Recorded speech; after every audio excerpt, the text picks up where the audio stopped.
The next segment will be about a TikToker by the name of Deante Kyle. The man is a rising star in media. He won an award from somebody, I don't know where, but it was a podcast award, and his trajectory has been super fly. He's got a lot of words to say about foundationally Black Americans. FBA, the Foundational Black American. These niggas ain't involved in nothing outside. They ain't doing shit outside. They on the internet looking for niggas that look just like them to degrade and call tethers all day.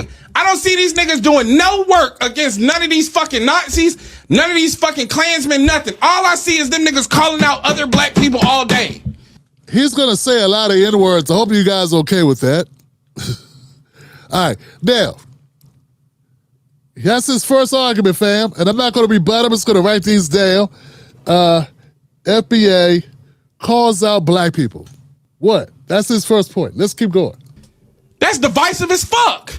Question. So that segment was pretty long, so I'm not about to just play that whole clip for you guys. I'm just going to talk to a few different points.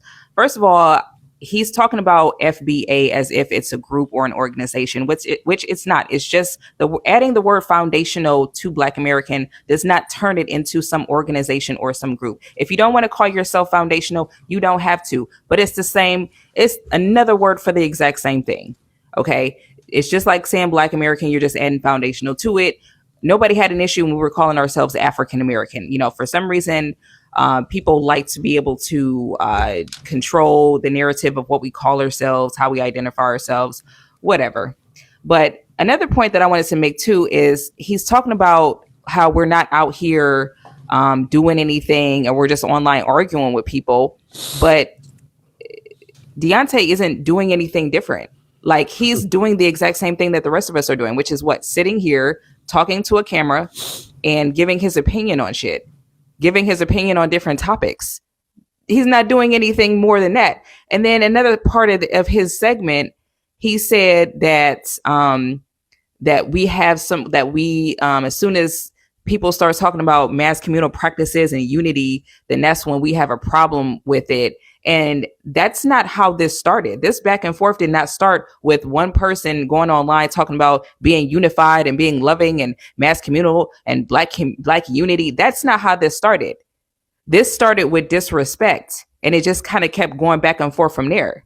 And while I do understand his perspective, I feel like once again, we have an example of a person who's putting all of the onus and all of the responsibility of coming together onto Black Americans and putting absolutely nothing onto the other parties except making excuses for them. Like in his video, he literally made an excuse for their disrespect, saying, oh, well, they come from a destabilized country and they were just coming over here looking for the American dream.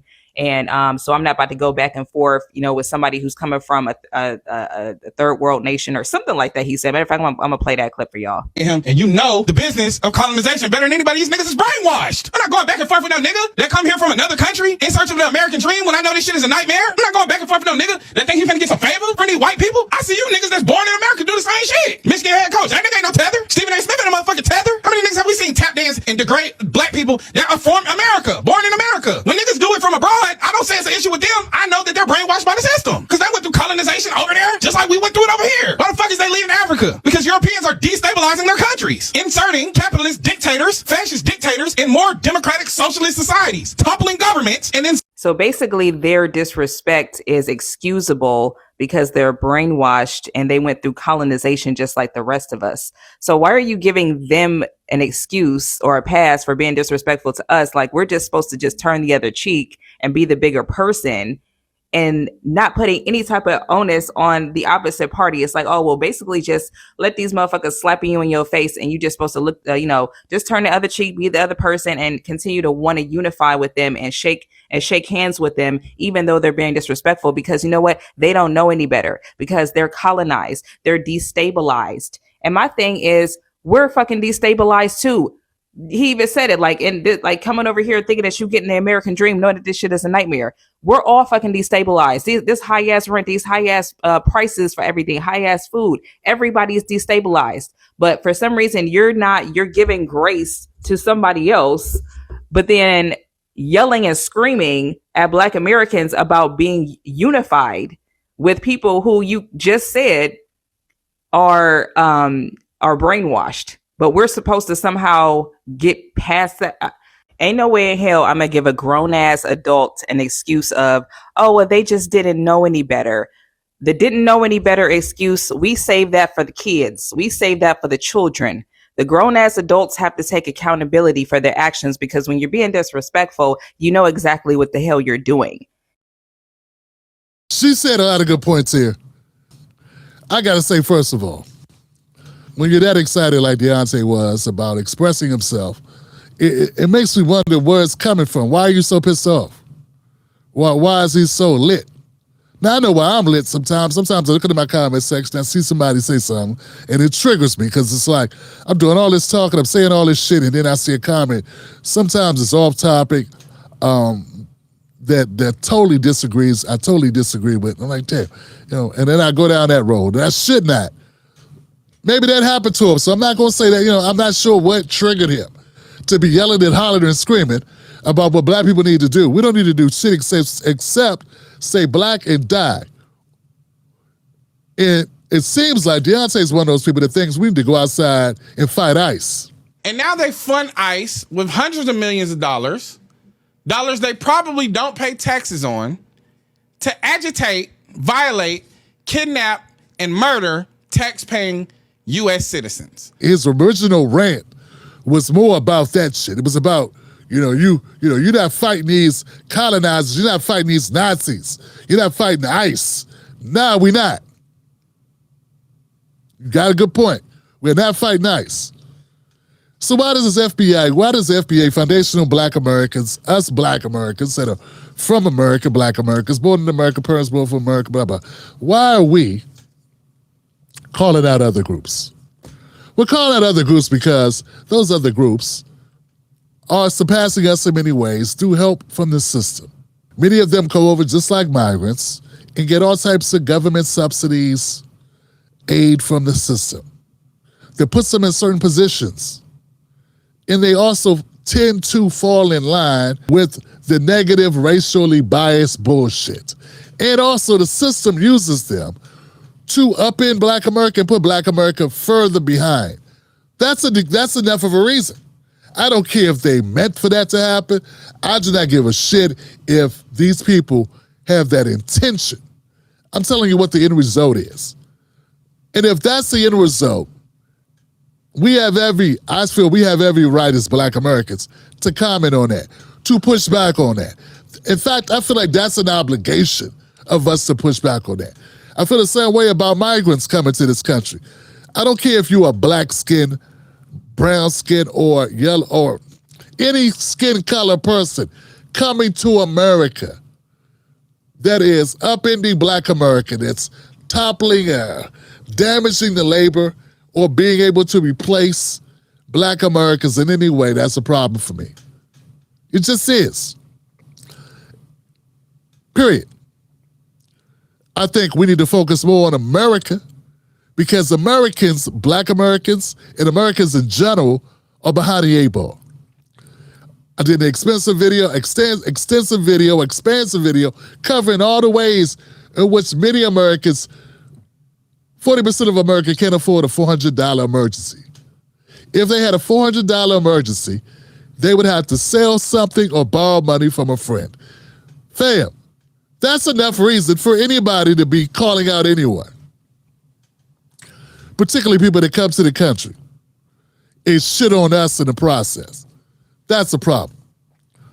Also, fam, we have no reason not to call them out. Fam, we talk about things that are important to us. What random Ukraine person has to say may or may not be important to Black Americans. As a person who makes content, my audience is only interested in certain content, not interested in everything under the sun. Deante doesn't talk about the Partridge Family on his podcast. Why doesn't he do that? Because the people that watch his podcast and listen to his podcast are not interested in the Partridge Family, the Brady Bunch, My Three Sons, Beverly Hills 90210, all these old-ass white people shows nobody watches. He can talk about that. No one cares about that shit. We talk about things that our people care about. We are commentators. To then turn to those people, those commentators, and say, why are you talking about it? Look at the videos. Look at the engagement underneath the video. Look at what people are interested in. This is called pop culture, popular culture. If we're interested in it, it becomes popular. Third point, Deante's a liar and a hypocrite. Just the woman putting it out. Deante is not out here curing hard to conquer or hard to cure diseases. He's not out here discovering Bigfoot, the cure to leukemia and Parkinson's. He's not out here splitting atoms. He's sitting on his ass with his friend who does off camera, laughing and joking and mocking and saying the N-word 100 times per episode. Talking shit about black people. Occasionally he'll say something about white people and using blanket terms like white supremacists and shit like that.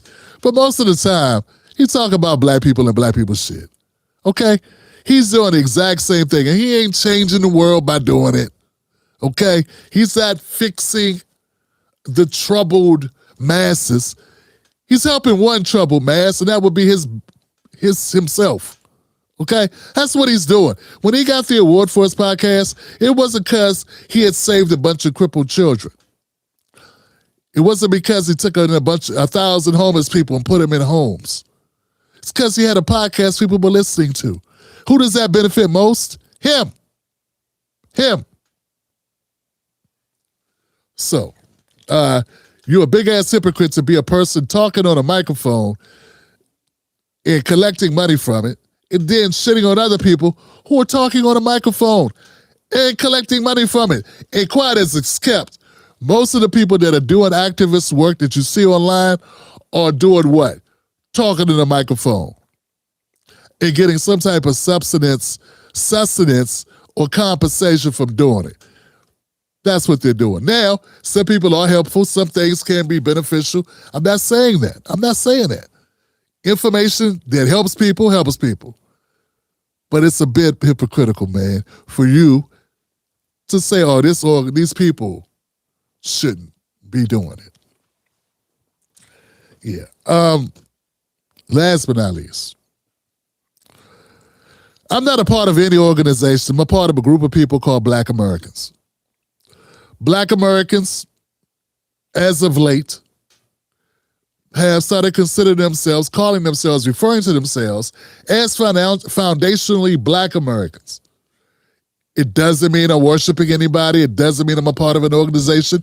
There is no organization to be a part of.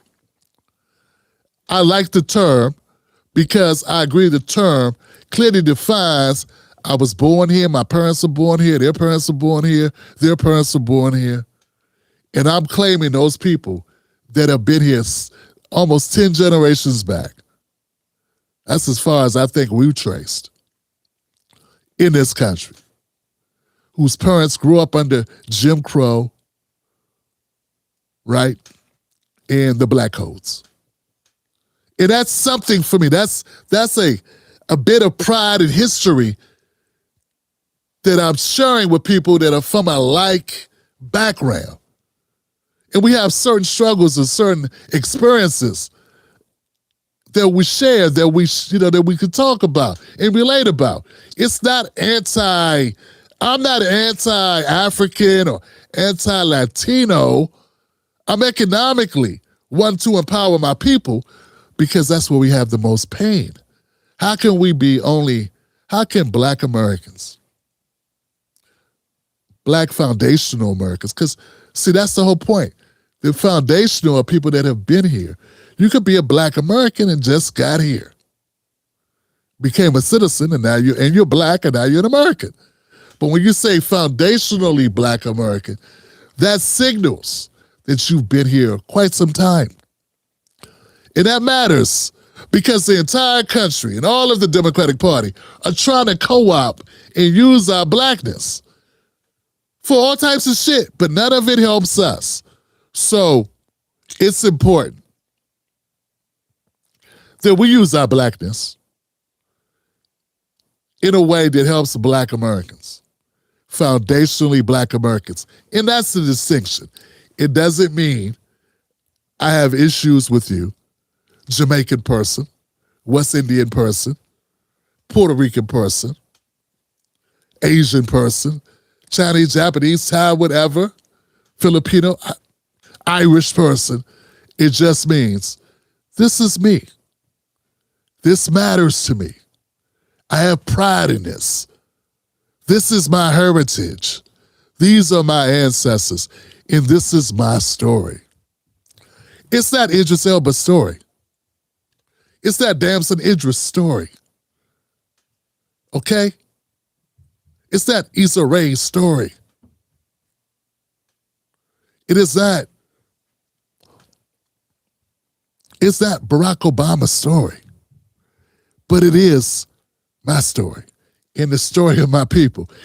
And we should not have to extend that. And you know what, Deante? Because I understand Deante is his mother's white or something. Dude, it's not your story. It's not your mother's story, okay? You're not even, you know something, dog? I'm going to be honest with you.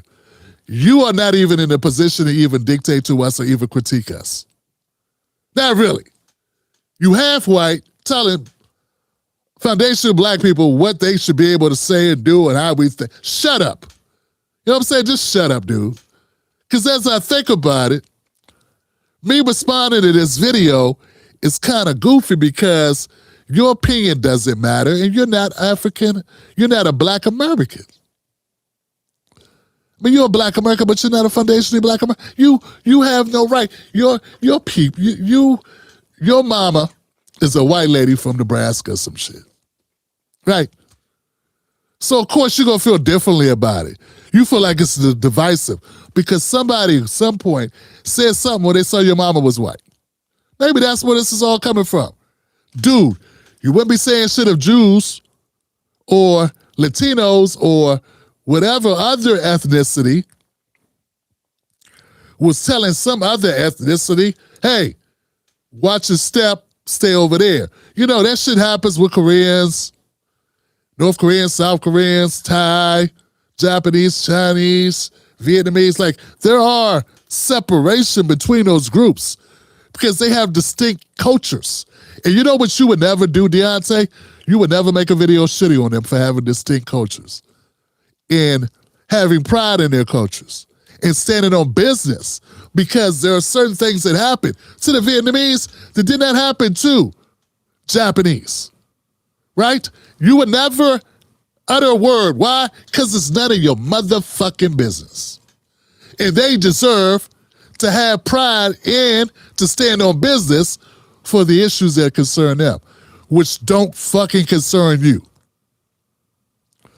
But see, for some reason, people think that Black people can't have their own business. That Black people are not allowed to mind their own business. The Caucasian in you is coming out. It is, man. You one of them, the current is coming out of you, bro. Yeah, you got a little bit of current in you that tells you get to tell us how we should think about us, what we should think about us, and how we move. Dude, you could do us a favor by shutting all the way the fuck up and having several seats. Have a whole stadium of seats. This conversation ain't for you. Our conversation online is not for you. They don't need you to save them. Africans don't need you to save them from the poor, from the mean Black Americans. We're the ones on the bottom. The Nigerians that come here, like Godfrey, do very well. It's us who needs the saving. That's why I'm standing on business. It's us. We're the ones on the bottom. They step over us and keep it moving. Stop trying to make us be benevolent, magical Negroes, footstools, and driving Miss Daisy motherfuckers, Green Mile motherfuckers. Let us stop trying to make us be that for the world. It's unsustainable. We should have never been. We deserve better, and we got to stand on it and fight for it. And for the record, like my friend Sam from the Reset Race Group used to say, there ain't nothing wrong with black Americans that a little bit of money wouldn't fix. And we're fighting for it. That's it. And we're fighting for it. Fuck off. All right, that's it, man. Look, man, my name is Sid Black. You've been watching the most dangerous show in America. We're dangerous, not because we're going to inflict violence, but because we stand on business. And that's a rare commodity in this space. Everybody's looking and hoping that they can get picked. I chose me, and I chose you. Become a member of this show. Go to jointimberlake.com.